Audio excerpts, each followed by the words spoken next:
بسم اللہ الرحمن الرحیم۔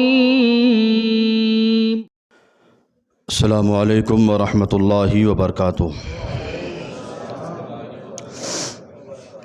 الحمد للہ رب العالمین والعاقبۃ للمتقین، والصلاۃ والسلام علی اشرف الانبیاء والمرسلین وعلی آلہ واصحابہ اجمعین، اما بعد فاعوذ باللہ من الشیطان الرجیم، بسم اللہ الرحمن الرحیم۔ اہدنا الصراط المستقیم صراط الذین انعمت علیہم غیر المغضوب علیہم ولا الضالین۔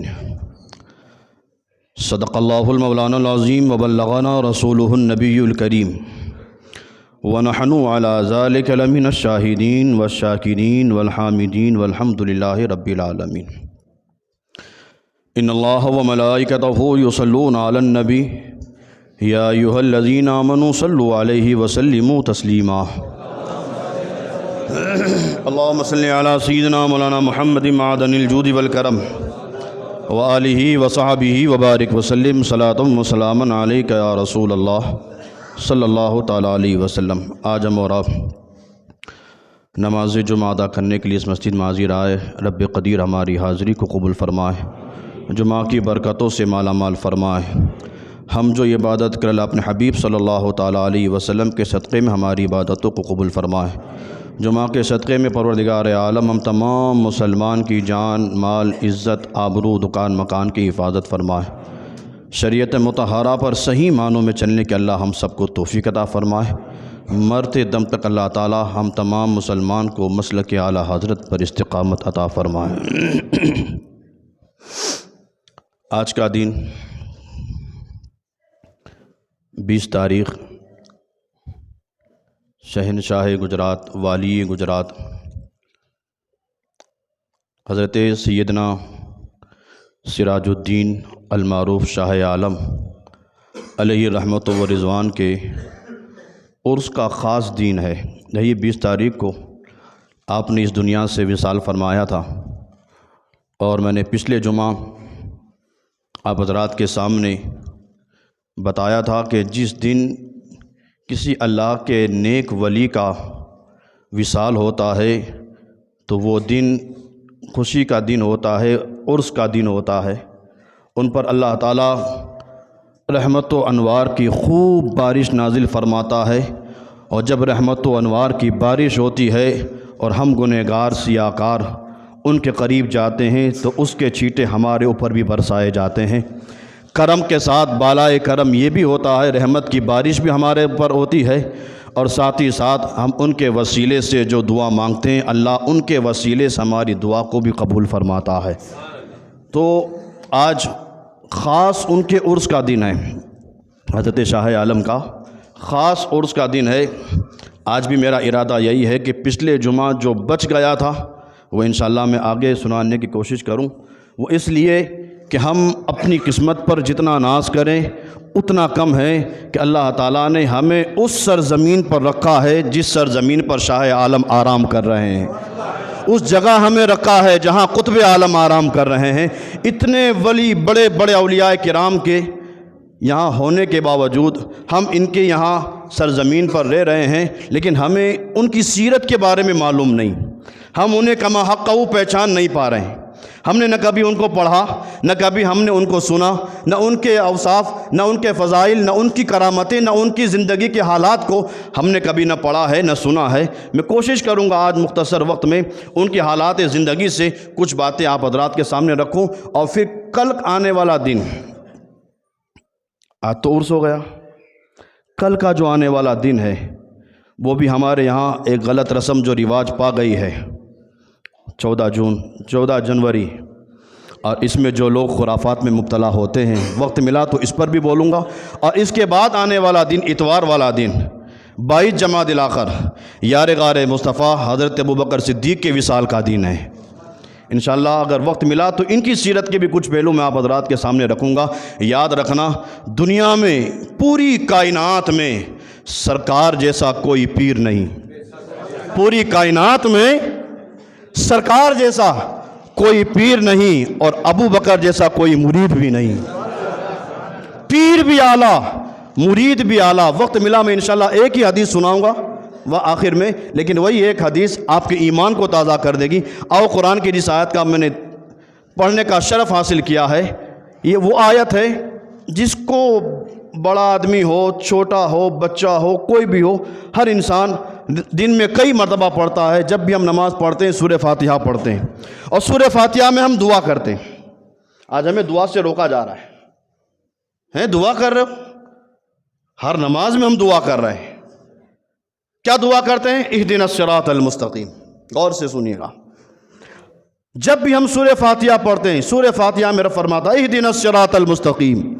ہر بندہ یہ دعا کرتا ہے، اے اللہ ہمیں سیدھے راستے پر چلا، اے اللہ ہمیں سیدھے راستے پر. یہ سیدنا سرکار اعلیٰ حضرت کا ترجمہ ہے، عاشق کا ترجمہ ہے. کیا ترجمہ کیا اعلیٰ حضرت نے؟ اے اللہ ہمیں سیدھے راستے پر چلا. ان لوگوں نے بھی ترجمہ کیا جو ہمارے مخالف ہیں، انہوں نے بھی ترجمہ کیا. انہوں نے کیا ترجمہ کیا؟ اہدنا الصراط المستقیم، یا اللہ تو ہمیں سیدھا راستہ دکھا. انہوں نے کہا اے اللہ ہمیں سیدھا راستہ دکھا. ان کی جماعت میں آج تک کوئی ایسا آیا ہی نہیں جس نے سیدھا راستہ دکھایا ہو. کوئی آیا ہی نہیں. تو وہ لوگ دعا کرتے ہیں ہمیں سیدھا راستہ دکھا. لیکن سیدنا سرکار اعلیٰ حضرت نے ترجمہ کیا اے اللہ ہمیں سیدھا راستہ چلا. یعنی سیدنا سرکار اعلیٰ حضرت نے عقیدہ دیا، رب کی بارگاہ میں عرض کیا اے اللہ تیرے حبیب نے، صحابہ نے، اولیاء نے ہمیں سیدھا راستہ دکھا تو دیا، تو اپنے کرم سے ہمیں سیدھے راستے پر چلا. دکھا تو دیا سیدھا راستہ، اہدنا الصراط المستقیم، یہی سیدھا راستہ دکھا تو دیا. مالک جب راستہ سیدھا دکھا دیا تو اپنے کرم سے ہمیں سیدھے راستے پر چلا. صراط الذین انعمت علیہم. ابھی اس آیت کی میں اور بھی تفسیر کرتا لیکن بس اتنا کافی ہے. صراط الذین انعمت علیہم، ان لوگوں کا راستہ جس پر اے اللہ تو نے احسان فرمایا. ان کے راستے پر چلا جس پر تو نے احسان فرمایا. غیر المغضوب علیہم ولا الضالین، ان کا راستہ نہیں جس پر تیرا غضب ہوا. ان کا راستہ نہیں جس پر تیرا غضب ہوا، اور نہ ہی بہکے ہوئے کا راستہ. ہر انسان دعا کرتا ہے سیدھے راستے پر چلا. ان کا راستہ جس پر تو نے احسان فرمایا، ان کا راستہ نہیں جن پر تیرا غضب ہوا، اور جو بہکے ہوئے ہیں ان کے راستے پر مت چلا. اب یہاں ہم یہ دعا کرتے ہیں اللہ ہمیں سیدھے راستے پر چلا جس پر تو نے احسان فرمایا. ان لوگوں کا راستہ جس پر تو نے احسان فرمایا. اب 5ویں پارے میں رب ارشاد فرماتا ہے انعم اللہ علیہم من النبیین والصدیقین والشہداء والصالحین. جہاں ہم یہ دعا کرتے اللہ ان لوگوں کے راستے پر چلا جس پر تو نے احسان فرمایا. ان کا راستہ چلا جس پر تو نے احسان فرمایا. اب اللہ نے کس پر احسان فرمایا کیسے معلوم ہمیں؟ کہاں جائیں؟ تو رب نے ارشاد فرمایا ھدی للناس، یہ کتاب ہم نے نازل فرمائی لوگوں کی ہدایت کے لیے. اسی قرآن سے پوچھ لو کہ اللہ تو نے احسان کس پر فرمایا. تو 5ویں پارے میں رب ارشاد فرماتا ہے بے شک ہم نے احسان فرمایا نبیوں پر. ہم نے احسان فرمایا نبیوں پر، صدیقین پر، شہداء پر، اور ان نیک لوگوں پر جو اللہ سے ہمیشہ ڈرتے رہے. اولیاء کاملین جو ہیں، اللہ کے برگزیدہ اولیاء، اللہ کے نیک لوگ، وہ اللہ کے اولیاء کرام، یہ بھی اس آیت کے زمرے میں ہیں. تو یہ وہ لوگ ہیں جن پر اللہ تعالیٰ نے انعام فرمایا، احسان فرمایا. اب انہی احسان فرمانے والے لوگوں میں حضرت شاہ عالم بھی ہیں. جن پر اللہ نے احسان فرمایا ان لوگوں میں حضرت شاہ عالم بھی ہیں. گویا اگر ہم حضرت شاہ عالم کے نقش قدم پر آ گئے تو ان کا راستہ سیدھا راستہ، ان کا راستہ سیدھا راستہ. اگر ہم ان کے راستے پر آ گئے تو حضرت شاہ عالم کا راستہ وہ راستہ ہے کہ ہم اگر سیدھے راستے پر چلیں گے تو حضرت شاہ عالم ہمیں سرکار تک پہنچا دیں گے، اور جب سرکار تک پہنچا دیں گے تو پھر سرکار ہمیں رب تک پہنچا دیں گے، اور رب تک پہنچ گئے تو پھر سمجھ لو کہ ہم جنت میں بھی پہنچ جائیں گے. یہ قرآن کی آیت اور اس کا ترجمہ ہوا. اب حضرت شاہ عالم کی زندگی پر ہم نگاہ ڈالیں. کہ اللہ تعالیٰ نے ان پر کیسا احسان فرمایا۔ اور جب اللہ تعالیٰ کسی بندے پر احسان فرماتا ہے، اللہ جب کسی بندے پر انعام فرماتا ہے تو پھر اللہ وہ بلند مقام عطا فرماتا ہے۔ ابھی حضرت شاہ عالم نہیں بنے، بچپن کا زمانہ ہے۔ ابھی حضرت سیدنا سراج الدین شاہ عالم بھی نہیں بنے تھے، بچپن کا زمانہ ہے۔ ایک مرتبہ آپ کے والد حضرت قطب عالم رحمۃ اللہ تعالیٰ علیہ، اللہ تعالیٰ نے انہیں بھی وہ مقام عطا فرمایا تھا کہ چند قدم چلتے تھے خانہ کعبہ میں پہنچ جاتے تھے۔ یہ اللہ والوں کے لیے تصرفات ہوتا ہے، ان کے لیے اللہ تعالیٰ زمین کو سمیٹ دیتا ہے۔ اولیاء کے لیے اللہ زمین کو سمیٹ دیتا ہے، اور کیسا سمیٹ دیتا ہے؟ وہ آن کی آن میں کہاں سے کہاں پہنچ جاتے ہیں۔ یہ بھی قرآن سے ثابت ہے، اولیاء کرام کا تصرف قرآن سے ثابت ہے۔ حضرت سلیمان علیہ السلام کے وہ امتی حضرت آصف بن برقیہ، حضرت سلیمان علیہ السلام نے کہا تھا مجھے بلقیس کا تخت چاہیے، اور حضرت سلیمان علیہ السلام کے اسی امتی نے حضرت آصف بن برقیہ نے کہا تھا قال الذی عندہ علم من الکتاب، میں پلک جھپکنے سے پہلے بلقیس کا تخت آپ کے دربار میں لا کے رکھ دوں گا۔ اتنا لمبا چوڑا تخت، اتنی لمبی مسافت پر حضرت سلیمان علیہ السلام کے امتی، ان کے اولی کا یہ مقام کہ پلک جھپکنے سے پہلے اتنا لمبا چوڑا زمین کا عرصہ اور اتنا بڑا تخت پلک جھپکنے سے پہلے لا سکتے ہیں۔ سلیمان علیہ السلام کی امتی کا یہ کمال ہے، تو پھر رسول پاک کی امتی کا کتنا بڑا مقام ہوگا؟ قرآن سے ثابت ہے، اللہ اولیاء کرام کے لیے زمین کو سمیٹ دیتا ہے۔ حضرت قطب عالم آن کی آن میں خانہ کعبہ پہنچے۔ پھر جب آپ خانہ کعبہ کے دروازے سے باہر آ رہے تھے تو وہاں ایک سائل تھا، اس سائل نے آواز لگائی کہ میں سید ہوں اور بھوکا ہوں، میں سید ہوں اور بھوکا ہوں۔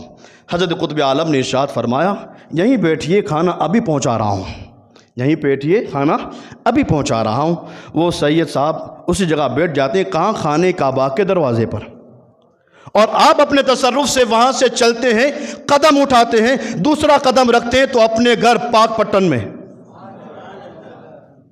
جیسے اپنے گھر پہ تشریف لائے، آپ نے حکم دیا کہ جلدی سے روٹی بنائی جائے اور روٹی میں گھی ڈالا جائے، اچھی سی میٹھی سی روٹی بنائی جائے۔ ایک سید صاحب ہیں، بھوکے ہیں، ان کو کھانا کھلانا ہے۔ تو گھر پہ جو خادمہ تھی، کھانا بنانے والی جو خادمہ تھی، وہ بھی کوئی معمولی نہیں تھی، بڑے لوگوں کی باتیں بھی بڑی بڑی ہوا کرتی ہے، ان کے در پہ کام کرنے والے بھی معمولی نہیں ہوا کرتے ہیں، ان کو وہ فیض ملتا ہے کہ وہ بھی کمال کو پہنچ جاتے ہیں۔ حضرت قطب عالم نے خادمہ کو حکم دیا اچھی سی میٹھی سی روٹی تیار کی جائے، ایک سید صاحب کو کھلانی ہے۔ خادمہ نے اپنے ساتھ دوسری کام کرنے والی جتنی تھی ان سے کہا آپ جانتی ہو یہ روٹی کس کے لیے تیار کی جاتی ہے؟ تو دوسری عورتوں نے کہا ہمیں تو نہیں معلوم۔ تو وہی خادمہ کہتی ہے خانہ کعبہ کے دروازے پر ایک سید صاحب بیٹھے ہیں جو بھوکے ہیں، ان کے لیے روٹی تیار ہو رہی ہے۔ ابھی حضرت قطب عالم نے اور کچھ نہیں کہا، صرف اتنا کہا روٹی تیار کرو، کھانا کھلانا ہے۔ لیکن وہ خادمہ کہتی میں جانتی ہوں یہ روٹی کس کے لیے تیار ہو رہی ہے اور کس کو کھلانی ہے۔ خانہ کعبہ کے دروازے پر ایک سید صاحب بیٹھے ہیں، ان کے لیے روٹی تیار کی جا رہی ہے۔ حضرت قطب عالم دل میں سوچنے لگے ابھی میں نے بتایا نہیں، خادمہ کو معلوم کیسے ہوا؟ میں نے بتایا نہیں، خادمہ کو معلوم کیسے ہوا؟ آپ نے پوچھا تو اس خادمہ نے کہا حضور مجھے یہ بھی معلوم ہے کہ کھانا کس کے لیے تیار ہو رہا ہے، حضور اگر حکم دیں تو روٹی میں ہی پہنچا دوں،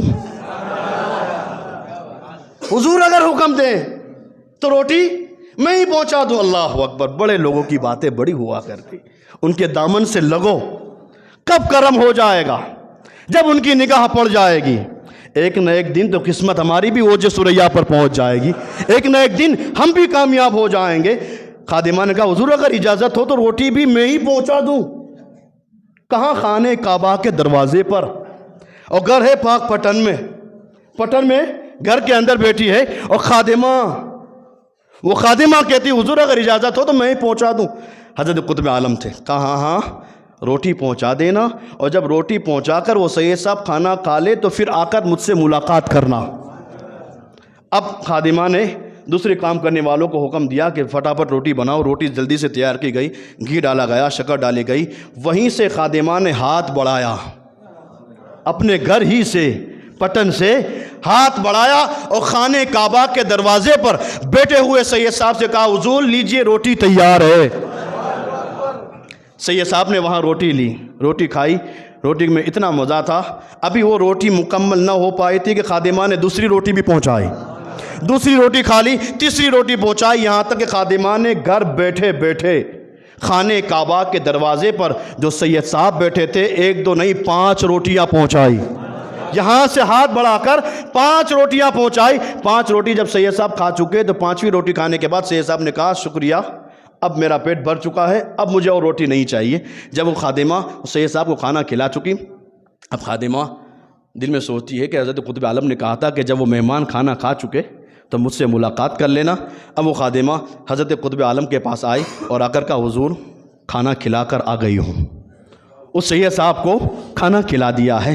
حضرت قطب عالم نے ارشاد فرمایا قریب آ، قریب بلایا، اور قریب بلانے کے بعد حضرت قطب عالم نے ارشاد فرمایا اے خادمہ یہ تو بتا اتنا بڑا مقام تجھے کیسے ملا؟ پاک پٹن سے تو ہاتھ بڑھا کر خانہ کعبہ کے دروازے پر بیٹھے ہوئے سید صاحب کو روٹی پہنچا رہی ہے، اتنا بڑا مقام تجھے کیسے ملا؟ اللہ اکبر۔ خادمہ نے کہا حضور میں نے کوئی عبادت، کوئی ریاضت، کوئی مجاہدہ کچھ نہیں کیا۔ کہا کچھ نہیں کیا تو اتنا بڑا مقام، یہاں سے لے کر وہاں تک اتنا لمبی مسافت کیسے، اتنا بڑا مقام کیسے ملا؟ تو سنو، خادمہ نے کہا حضور ایک مرتبہ ایسا ہوا، آپ کے چھوٹے صاحبزادے حضرت شاہ عالم، بچپن کا زمانہ تھا، بچوں کے ساتھ کھیل رہے تھے، کھیلتے کھیلتے دیکھا کہ آپ کے شہزادے کے جسم پر جو لباس ہے وہ کھیلتے ہوئے گندا ہو چکا ہے۔ بچپن کا زمانہ تھا، لاڑ ٹپک رہی تھی، اور جیسے لاڑ ٹپکتی تھی کرتے پر گرتی تھی، کرتا دکھنے میں گندا لگ رہا تھا۔ جیسے ہی کرتا دکھنے میں گندا دیکھتے ہوئے محسوس ہوا تو آپ کے شہزادے حضرت شاہ عالم قریب آئے، اور قریب آنے کے بعد انہوں نے مجھ سے کہا اے عورت میرا یہ کرتا گندا ہو گیا ہے، اسے دھو دو۔ اب وہ خادمہ کہتی ہے حضرت قطب عالم کی بارگاہ میں کہ حضور میں نے آپ کے شہزادے حضرت شاہ عالم کا بچپن میں جو کھیل رہے تھے، جو کرتا گندا ہوا تھا، اسے میں نے لیا اور اسے دھویا، دھونے کے بعد کپڑا میں نے سکھا دیا، جو اس کپڑے کا دھون بچا تھا، اس کپڑے کا دھونے کے بعد جو پانی بچا تھا میں نے سوچا اسے پھینک دوں، کپڑا دھونے کے بعد جو پانی بچا تھا میں نے سوچا اسے پھینک دوں، لیکن جیسے ہی پھینکنا چاہتی تھی کہ میرے دل کے اندر خیال آیا کہ یہ آل رسول کے کپڑے کا دھون ہے، یہ آل رسول کے کپڑے کا دھون ہے، اسے میں زمین پر نہ پھینکوں گی۔ وہ خادمہ کہتی حضور جو پانی بچا تھا میں نے اسے پی لیا۔ اللہ اکبر، وہ جو پانی بچا تھا میں نے اسے پی لیا۔ فرماتی بس اس پانی کا پینا تھا، اس پانی کا پینا تھا کہ سارا عالم اور عالم میں جتنی چیزیں چھپی ہے، پانی کا پینا تھا کہ ساری چیزیں مجھ پر روشن ہو گئی۔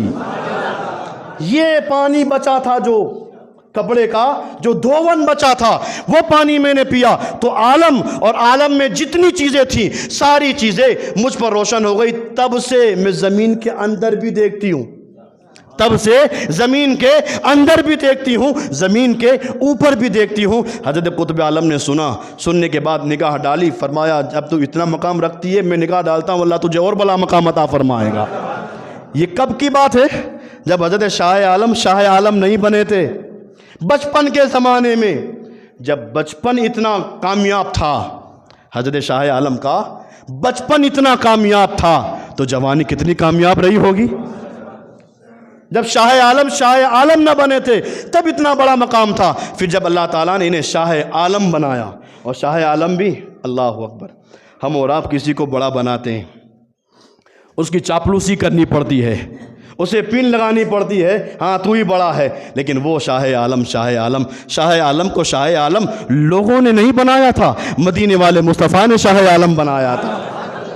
اور جب مدینے والے آقا کسی کو شاہ عالم بناتے ہیں، جب مدینے والے آقا کسی کو عطا فرماتے ہیں، جب آ گئی ہیں جوش رحمت پہ ان کی آنکھیں، جلتے بجھا دیے ہیں، روتے ہنسا دیے ہیں۔ حضرت شاہ عالم کی عمر مبارکہ جب 19 سال کی ہوئی، فرماتے ہیں میں اپنے بستر پر سویا تھا، قسمت کا ستارہ چمکا، خواب میں سرکار تشریف لے آئے، اور سرکار جب کسی کے خواب میں تشریف لائے اور پھر کرم کی بارش نہ ہو؟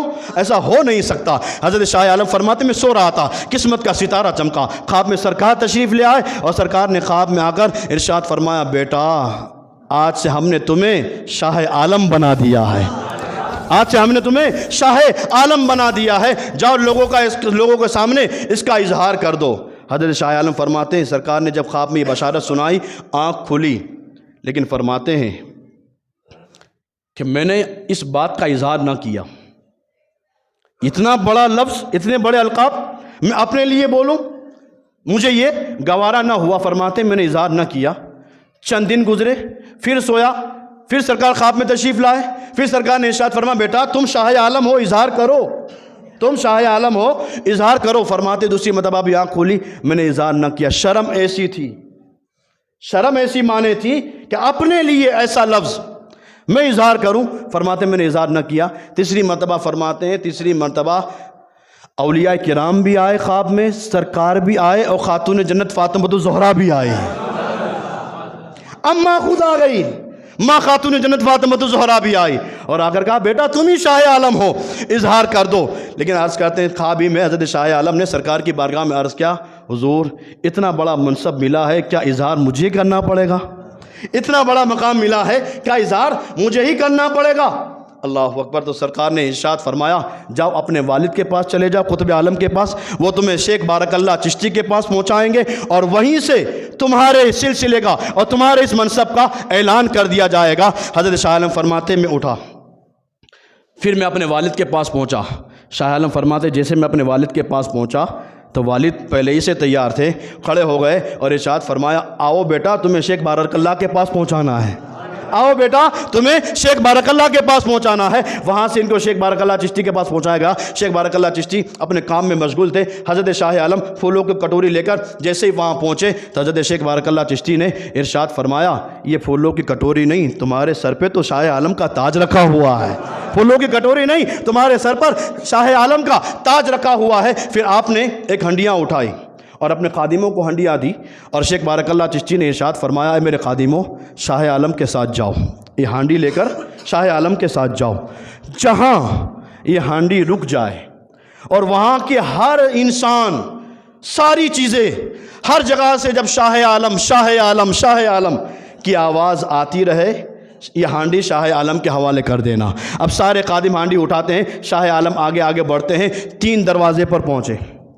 یہ جو 3 دروازہ ہے، 3 دروازے پر پہنچے۔ اسی 3 دروازے پر حضرت شاہ عالم جب خادموں کے ساتھ پہنچے، اسی 3 دروازے پر ایک انسان جو پاؤں سے معذور، ہاتھ سے معذور، آنکھوں سے معذور، کان سے معذور، زبان سے معذور، اتنی پریشانی میں مبتلا وہ انسان 3 دروازے پر ایسے ہی زمین پر پڑا ہوا تھا۔ حضرت شاہ عالم جب اس راستے سے گزرے، کتابوں میں لکھا ہے کہ جیسے ہی شاہ عالم اس راستے سے گزرے، آپ کے جسم سے جو ہوا نکلی، لگ کر جو ہوا نکلی، وہی ہوا جب اس اپاہج پر پہنچی، ہوا کا پہنچنا تھا کہ وہ انسان کھڑا ہو گیا۔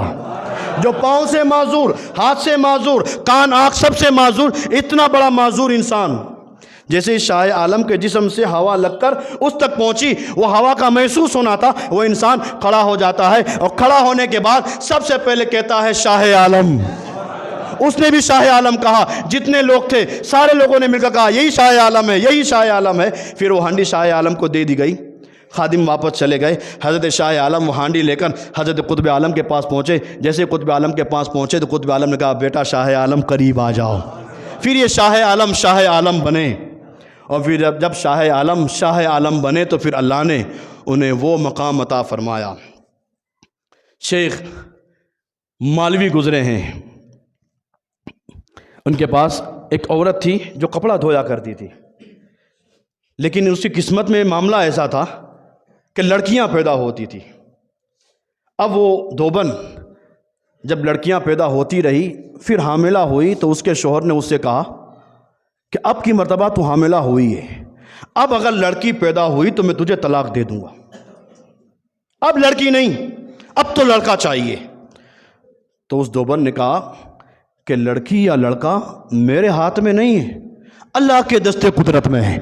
اللہ جسے چاہتا ہے لڑکا دیتا ہے، جسے چاہتا ہے لڑکی دیتا ہے۔ تو اس کے شوہر نے کہا میں کچھ نہیں جانتا، مجھے لڑکا چاہیے، اگر لڑکی پیدا ہوئی تو میں تجھے طلاق دے دوں گا۔ وہ کل کے لوگ بھی ایسے تھے اور آج ہمارے اندر بھی کچھ لوگ ہیں ایسے۔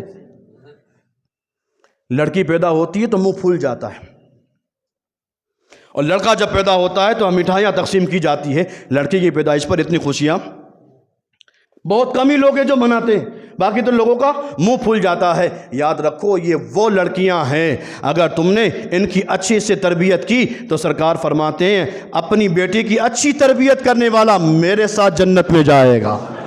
اتنی بڑی سرکار نے بشارت سنائی ہے لڑکیوں کے لیے، اور سرکار کی بھی تو صاحبزادیاں تھیں۔ اگر لڑکی ہونا عیب ہوتا، آج لوگ لڑکی کو عیب سمجھتے ہیں، اگر لڑکی ہونا عیب ہوتا تو اللہ اپنے حبیب کے گھر پر 4 لڑکیاں کبھی پیدا نہیں کرتا۔ سرکار کی بھی 4 صاحبزادیاں تھیں۔ لڑکیوں کو بوجھ مت سمجھو۔ وہ اس انسان نے بھی کہا کہ اگر لڑکی پیدا ہوئی میں طلاق دے دوں گا۔ وہ دیوبند حضرت شیخ مالوی کے پاس کہا حضور میں پریشان ہوں، میرے شوہر نے مجھے دھمکی دی ہے کہ لڑکی پیدا ہوئی تو میں طلاق دے دوں گا۔ حضرت شیخ مالوی نے نگاہ اٹھائی، لوہے محفوظ پر نگاہ ڈالی، پھر ارشاد فرمایا اے عورت کیا کرے گی، تیری قسمت میں اس مرتبہ بھی لڑکی ہے، قسمت میں اس مرتبہ بھی لڑکی ہے، لڑکا تیرے قسمت میں ہے ہی نہیں۔ وہ عورت دیوبند چلی جاتی ہے، روتے روتے حضرت شاہ عالم کے پاس آتی ہے، اور جب شاہ عالم کے پاس آئی روتے روتے تو حضرت شاہ عالم نے ارشاد فرمایا بتا کیوں رو رہی ہے؟ تو اس دیوبند نے کہا حضور کیا کروں، میرے شوہر نے دھمکی دی ہے لڑکی پیدا ہوئی تو طلاق دے دے گا میرے کو۔ میں شیخ مالوی کے پاس گئی تھی، انہوں نے کہا میں نے لوہے محفوظ پر دیکھا ہے تیری قسمت میں لڑکی ہی لڑکی ہے، ایک بھی لڑکا نہیں ہے۔ حضرت شاہ عالم کا دریائے کرم جوش میں تھا، آپ نے ارشاد فرمایا جا اس مرتبہ لڑکی نہیں لڑکا ہوگا۔ یہاں قسمتیں سورا کرتی ہے، ان اللہ والوں کے آستانے پر قسمتیں سورا کرتی ہے۔ میں آج بھی آپ سے کہنا چاہتا ہوں کسی بھی پریشانی میں ہو، اگر اولاد نہیں ہو رہی ہے شاہ عالم کے آستانے پہ چلے جاؤ۔ یقین ہے مجھے شاہ عالم کے آستانے پر جا کر آپ دعا کرو گے اللہ ضرور تمہیں اولاد عطا فرمائے گا۔ جاؤ تو صحیح، ان کے وسیلے سے جا کر اللہ کی بارگاہ میں دعا کرو تو صحیح۔ آپ نے ارشاد فرمایا جا اس بار لڑکی نہیں لڑکا پیدا ہوگا۔ خوش ہو گئی وہ دیوبند، خوش ہو گئی۔ 9 مہینے کے بعد حقیقت میں شاہ عالم نے جیسا فرمایا تھا ایسا ہی ہوا، اس دیوبند کے ہاں لڑکا پیدا ہوا، اس دیوبند کے ہاں لڑکا پیدا ہوا۔ جب لڑکا پیدا ہوا تو وہ دیوبند تھی، عورت ناقص العقل، لڑکے کو دیکھا، لڑکے کو اٹھایا، کہا چلو شیخ مالوی کے پاس، اور جا کر ان سے کہو آپ نے تو کہا تھا کہ لوہے محفوظ پہ میں نے دیکھا ہے لڑکی ہی لڑکی ہے، لڑکا نہیں ہے، دیکھو یہ لڑکا ہے، چلو شیخ مالوی کے پاس۔ آئے دونوں میاں بیوی شیخ مالوی کے پاس، اور اگر کہا حضور آپ نے تو کہا تھا قسمت میں ایک بھی لڑکا نہیں ہے، دیکھو میں لڑکا لے کر آئی ہوں، لڑکا پیدا ہوا ہے۔ شیخ مالوی نے کہا ہو ہی نہیں سکتا ہے، لڑکی ہی ہے، لڑکا ہو ہی نہیں سکتا، لڑکی ہی ہے۔ کہا کیسے؟ کہا اٹھا کے ہٹا کر دیکھو، کپڑا ہٹایا، لڑکی بن گئی۔ جو لڑکا لے کر آئی تھی اب وہ لڑکی بن گئی۔ اب پھر رونے لگی، کہا کیا ہوا؟ وہاں سے نکلے حضرت شاہ عالم کے پاس، کہا حضور آپ نے تو کہا تھا لڑکا ہوگا، یہ تو لڑکی ہوئی ہے۔ شاہ عالم فرماتے ہو ہی نہیں سکتا، میں نے کہا تھا لڑکا تو لڑکا ہی ہوگا، میں نے کہا تھا لڑکا تو لڑکا ہی ہوگا۔ کہا حضور لڑکی ہے، کہا کپڑا ہٹاؤ دیکھو، کپڑا ہٹایا تو لڑکا بن چکا تھا۔ اب وہ عورت پھر لڑکا دیکھتی ہے، پھر شیخ مالوی کے پاس، کہا لڑکا ہے، کہا نہیں لڑکی، نگاہ ڈالی پھر لڑکی بن گئی۔ پھر شاہ عالم کے پاس، آپ نے کہا نہیں لڑکا ہے، پھر نگاہ ڈالی لڑکا۔ کئی مرتبہ ایسا سلسلہ ہوتا رہا، شیخ مالوی کے پاس جاتے لڑکی بن جاتا، شاہ عالم کے پاس آتے لڑکا بن جاتا۔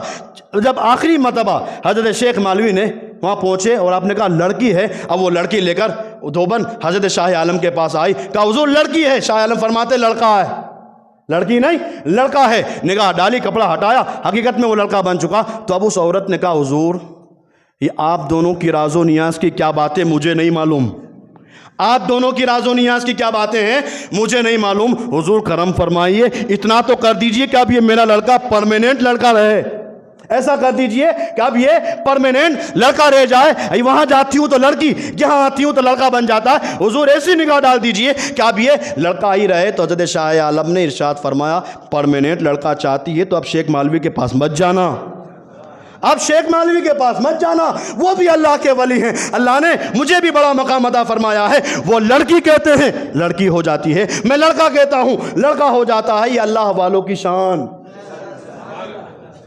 معمولی نہ سمجھیں۔ ان کے پاس جائیں زبان اور دل کو حفاظت کے ساتھ کھولیں۔ یہی حضرت شاہ عالم کو اللہ تعالیٰ نے بڑے بڑے مقامات پر فائز فرمایا تھا۔ ہم انہی کے نگری میں رہ رہے ہیں، انہی کی چھتر چھایا میں رہ رہے ہیں۔ بتاؤ ان کے ہوتے ہوئے ہمارے اوپر کوئی مصیبت آ سکتی ہے؟ لیکن آ کیوں رہی ہے؟ ان کے ہوتے ہوئے مصیبت آ نہیں سکتی، لیکن آ کیوں رہی ہے؟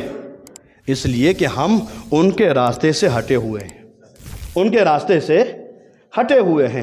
انہوں نے جو ہمیں حکم دیا، انہوں نے جو ہمیں بات بتائی، شاہ عالم فرماتے ہیں زندگی ایک انمول چیز ہے، زندگی انمول چیز ہے، اور زندگی میں ہر سانس انمول ہے۔ جب اللہ نے یہ سانس تجھے عطا فرمائی ہے، جس طرح اللہ نے پاک سانس تجھے عطا فرمائی ہے، تو یہ سانس جب باہر آئے تب بھی وہ پاک رہے۔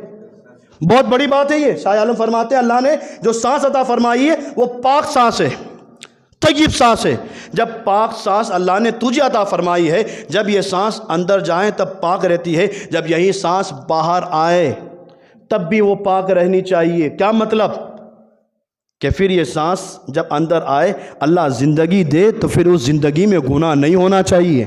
اگر یہ پاک سانس اندر گئی اور پھر اس کے بعد تم نے گناہ کیا تو یہ سانس جو نکلی وہ گندی ہو گئی تو اللہ نے جو سانس دی تھی وہ تو پاک دی تھی، طیب دی تھی، تو نے گناہ کر کے اس کو گندا کر دیا۔ ہم اور آپ ایسے گناہوں میں مبتلا۔ پچھلے سال بھی میں نے کہا تھا، اس کے پہلے بھی میں نے کہا تھا کہ جب ہم اتنے اولیاء کرام کی نگری میں رہتے ہیں پھر بھی ہم گناہوں کے دلدل میں پھنسے ہوئے ہیں۔ ہمارے پاس تہواروں کی کوئی کمی نہیں ہے، تو یہ پتنگ ہم کیوں چڑھائیں؟ پتنگ میں نے پہلے بھی بتایا تھا خرافات ہیں، ناجائز ہے، اس میں پیسہ جو لگاتے ہیں لوگوں کی جانیں جا رہی ہیں، اس کے چکر میں لوگوں کی جانیں جا رہی ہے، لوگ مر رہے ہیں۔ یہ ان کے تہوار ہے جہاں لوگوں کی جان جا رہی ہے، اور یہاں ہمارے تہوار ہے۔ ہر تہوار ہمیں زندگیاں عطا کرتے نظر آ رہا ہے، ہر تہوار ہمیں اللہ کے قریب کرتا جا رہا ہے۔ ہمارے پاس کوئی تہواروں کی کمی نہیں، پھر بھی ہم ان کے تہواروں میں پتنگ چڑھاتے ہیں۔ اور وہ پتنگ کا تہوار جو ایک گستاخ رسول کی یاد میں منایا گیا، آج مسلمان اسی پتنگ کا تہوار مناتا ہے گستاخ رسول کی یاد میں۔ ہم کیسے مسلمان ہیں، ہم کیسے سرکار کے عاشق ہیں۔ اور دوسری بات آپ نے بھی دیکھا ہوگا، اس رات وہ دن انسان نوجوان تو ٹیرس پر جاتے ہیں، عورتوں کو بھی لے کر جاتے ہیں، لڑکیاں اوپر ناچ رہی ہوتی ہے، گانے بج رہے ہوتے ہیں، اور ابھی ایک اور نئی چیز نکلی ہے جو بجاتے ہیں، کیا بولتے ہیں اس کو؟ پیپونی، آوازوں سے کستے رہتے۔ اللہ اکبر، شرم کرو، اتنا تو کم سے کم لحاظ رکھو کہ سرکار نے ارشاد فرمایا تھا من سلم المسلمون من لسانہ و یدی، تم میں کا سچا اور پکا مسلمان وہ ہے جس کی زبان اور ہاتھ سے دوسرا مسلمان محفوظ رہے۔ ہم جب یہ بجاتے ہیں، غریب میں بچہ سو رہا ہوتا ہے، اسے بھی تکلیف ہوتی ہے، معذور آرام کر رہا ہوتا ہے، ضعیف لوگ آرام کر رہے ہوتے ہیں، انہیں ہم تکلیف پہنچا۔ خدا کے واسطے ان کاموں سے باز آ جائیں۔ ہم یہ کام کرنے کے لیے پیدا نہیں ہوئے، ہم تو اللہ کی عبادت کرنے کے لیے پیدا ہوئے ہیں، اور جب ہم اللہ تعالیٰ کی صحیح معنوں میں عبادت کریں گے تو پھر ہمیں بھی اللہ تعالیٰ سیدنا صدیق اکبر رضی اللہ تعالیٰ عنہ کی عبادت کے صدقے میں، سیدنا صدیق اکبر کی عبادت کے صدقے میں اللہ کچھ چھینٹے ہمیں بھی عطا فرمائے گا، اور وہ چھینٹے ہم پر لگ گئے۔ کون ہے سیدنا صدیق اکبر؟ سرکار جیسا کوئی پیر نہیں، سیدنا صدیق اکبر جیسا کوئی مرید نہیں۔ کون ہے سیدنا صدیق اکبر؟ کہ سرکار نے ارشاد فرمایا ان ارحم امتی بے امتی ابو بکر۔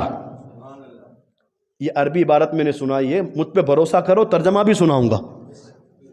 کم سے کم یہ جب حدیث میں سناؤں کسی فضیلت والی تو اس پر تو سبحان اللہ کہنا بنتا ہے۔ سرکار فرماتے ہیں ان ارحم امتی بے امت ابو بکر۔ سرکار فرماتے ہیں میری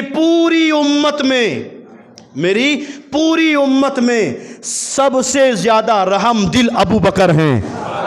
میری پوری امت میں سب سے زیادہ رحم دل ابو بکر ہیں۔ اور حدیث سنیں، حدیث کے آگے دوسری حدیث ہے، ایک مرتبہ سرکار صلی اللہ تعالیٰ علیہ وسلم صحابہ کے جرمٹ میں بیٹھے ہیں، سیدنا صدیق اکبر بھی ہیں، فاروق اعظم بھی ہیں۔ غور سے سننا، ایمان تازہ ہو جائے گا۔ سارے صحابہ بیٹھے ہیں، سرکار بھی بیٹھے ہیں، اور پھر سرکار نے ارشاد فرمایا اے میرے صحابہ، ابھی جبریل آئے، اور جبریل نے آ کر عرض کی یا رسول اللہ، اللہ ارشاد فرماتا ہے حبیب ہم تمہاری امت میں سے 1,00,000 افراد کو بغیر حساب کتاب کے جنت میں داخل کریں گے۔ اے حبیب، رب ارشاد فرماتا ہے آپ کی امت میں سے 1,00,000 انسان کو بغیر حساب کتاب کے جنت میں داخل کریں گے۔ اب جو سرکار نے ارشاد فرمایا میری ساری امت میں زیادہ رحم دل ابو بکر ہیں، اب دیکھیے گا رب نے ارشاد فرمایا حبیب تمہاری امت میں سے 1,00,000 انسان کو بغیر حساب کتاب کے جنت میں داخل کریں گے۔ تو سیدنا صدیق اکبر قریبی بیٹھے تھے، سرکار کی بارگاہ میں عرض کی زدنا یا رسول اللہ، یا رسول اللہ اور بڑھا دیجئے، اور بڑھا دیجئے۔ مالک کونین ہیں، ان کا بھی عقیدہ ہے۔ جب حضرت ابوبکر صدیق نے عرض کیا رسول اللہ زدنا یا رسول اللہ، یا رسول اللہ 1,00,000 کم ہے، کیا امت میں 1,00,000 لوگ ہیں؟ کروڑوں کی خربوں کی تعداد میں امت ہے، 1,00,000 کو بغیر حساب کتاب اللہ جنت میں داخل کر فرمائے گا۔ تو حضرت سیدنا صدیق اکبر کتنے رحم دل ہیں، کتنے رحم دل ہیں، آج کہتے ہیں زدنا یا رسول اللہ، یا رسول اللہ اور بڑھا دیجئے۔ صدیق کا بھی عقیدہ تھا مالک جنت ہیں، ان سے مانگیں گے اللہ ضرور عطا فرمائے گا۔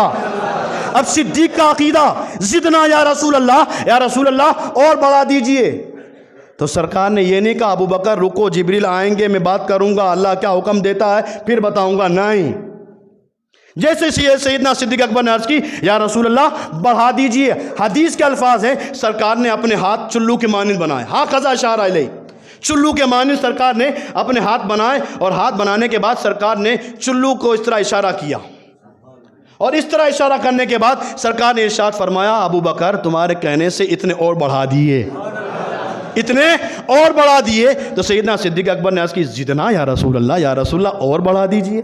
سرکار نے پھر، یہ حدیث سنا رہا ہوں، سرکار نے پھر چلو کے مانند ہاتھ بنایا اور پھر اس طرح ڈالا اور ارشاد فرمایا ابو بکر تمہارے کہنے سے اتنے اور بڑھا دیے۔ تو سیدنا صدیق اکبر نے پھر عرض کی زدنا یا رسول اللہ، یا رسول اللہ اور بڑھا دیجئے۔ کتنے رحم دل ہیں، فرماتے ہیں زدنا یا رسول اللہ اور بڑھا دیجئے۔ سرکار نے پھر ہاتھ چلو کے مانند بنایا اور پھر اس طرح ڈالا اور ارشاد فرمایا ابو بکر تمہارے کہنے سے اتنے اور میں نے بڑھا دیے۔ اب حضرت ابو بکر صدیق بڑھا رہے ہیں، بار بار زدنا یا رسول اللہ، زدنا یا رسول اللہ کہہ رہے ہیں، اور سرکار ہر مرتبہ چلو بناتے ہیں اور اس طرف ڈالتے ہیں اور ارشاد فرماتے ہیں ابو بکر تمہارے کہنے سے ہم نے اتنے اور بڑھا دیے۔ دونوں میں یہ چل رہا تھا، قریب میں سیدنا فاروق اعظم بیٹھے تھے، سیدنا فاروق اعظم نے حضرت ابو بکر صدیق کا ہاتھ پکڑ لیا اور پکڑنے کے بعد کہا ابو بکر بس کرو۔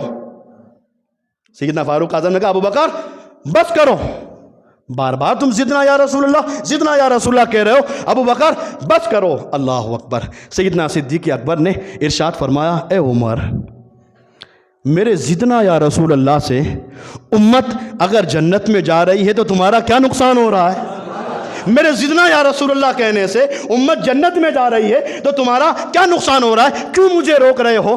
تو اللہ اکبر۔ سیدنا فاروق اعظم نے بھی جو جواب دیا، کمال کا جواب دیا۔ سیدنا فاروق اعظم نے ارشاد فرمایا، عرض کی ابو بکر تم بار بار سرکار کو تکلیف دے رہے ہو، زدنا یا رسول اللہ، زدنا یا رسول اللہ بار بار کہہ رہے ہو، اے ابو بکر تم بار بار کہہ رہے ہو اس لیے میں روک رہا ہوں، بار بار جو کہہ رہے ہو اس لیے میں روک رہا ہوں۔ تو سیدنا صدیق اکبر نے کہا میں بار بار کہہ رہا ہوں تو بھلا تو امت کا ہی ہو رہا ہے، بار بار کہہ رہا ہوں بھلا تو امت کا ہی ہو رہا ہے۔ اللہ اکبر۔ سیدنا فاروق اعظم نے ارشاد فرمایا ابو بکر چلو بھی تو دیکھو مصطفیٰ کا ہے، چلو بھی دیکھو عام انسان کا نہیں، یہ چلو بھی مصطفیٰ کا ہے، اگر اللہ چاہے ایک ہی چلو میں پوری امت کی بخشش فرما دے، اگر اللہ چاہے مصطفیٰ کے ایک ہی چلو میں پوری امت کی بخشش فرما دے۔ فاروق اعظم نے اتنا کہا، سرکار نے اللہ اکبر اپنی نگاہ نبوت سے فاروق اعظم کی طرف دیکھا اور ارشاد فرمایا صدق عمر، عمر نے سچ کہا،